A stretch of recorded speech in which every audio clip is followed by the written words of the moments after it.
Bonjour, aujourd'hui une petite vidéo pour parler de la lignée humaine.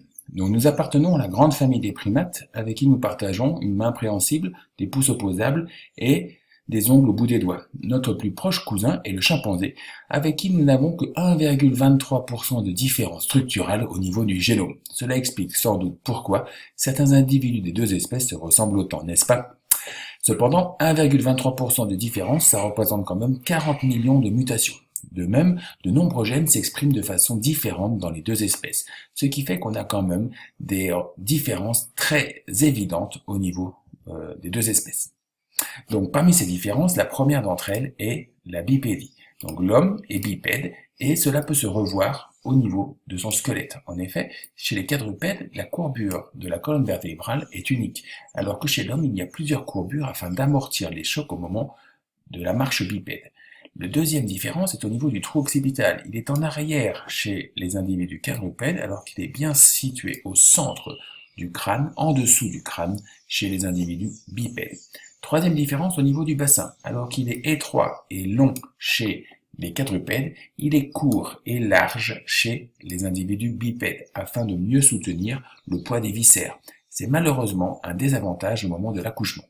Enfin, au niveau du pied, on voit que les quadrupèdes ont conservé le pouce opposable alors que l'homme l'a perdu, et l'homme a acquis une voûte plantaire qui lui permet de mieux se propulser pendant la marche.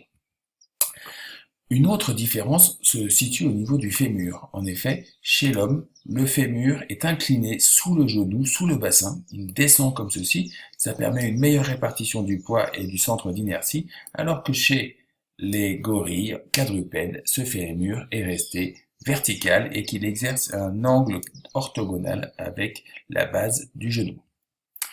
Une autre caractéristique de la lignée humaine a été l'évolution du volume cérébral. Donc on voit ici la différence du cerveau entre un homme et différents singes, et cette acquisition d'un gros cerveau ne s'est pas déroulée en un seul jour. En fait, tout le long du registre fossile, on peut voir l'évolution du volume cérébral jusqu'à l'homme moderne d'aujourd'hui.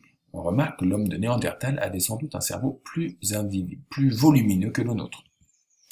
Enfin, au niveau de la régression faciale, il y a aussi différentes choses à noter. Donc l'homme possède un angle facial de quasiment 90 degrés, alors que le chimpanzé a un angle beaucoup plus court. Donc le chimpanzé est prognate, il a la face qui va vers l'avant. La deuxième différence est que l'homme possède un menton, le chimpanzé n'en possède pas. Troisième différence, le chimpanzé possède un bourrelet occipital alors que l'homme n'en possède pas. Et enfin, l'homme possède un front très étendu qui lui a permis d'augmenter sa capacité cérébrale. Le chimpanzé, lui, n'a pas de front et a une capacité cérébrale beaucoup plus réduite. Enfin, la dernière caractéristique de l'homme est l'utilisation des outils. Alors, si nous partagions avec les chimpanzés les mêmes outils il y a environ 5 millions d'années, l'utilisation de pierres et de bâtons de façon occasionnelle, on voit que la culture humaine a progressé pendant toute son évolution de la lignée humaine avec des outils de plus en plus sophistiqués. Mais qu'est-ce qu'il faut bien retenir? Il faut bien retenir que la lignée humaine n'est pas une évolution linéaire, comme peut le montrer une image célèbre, souvent reprise à tort et à travers. C'est une évolution qu'on appelle buissonnante.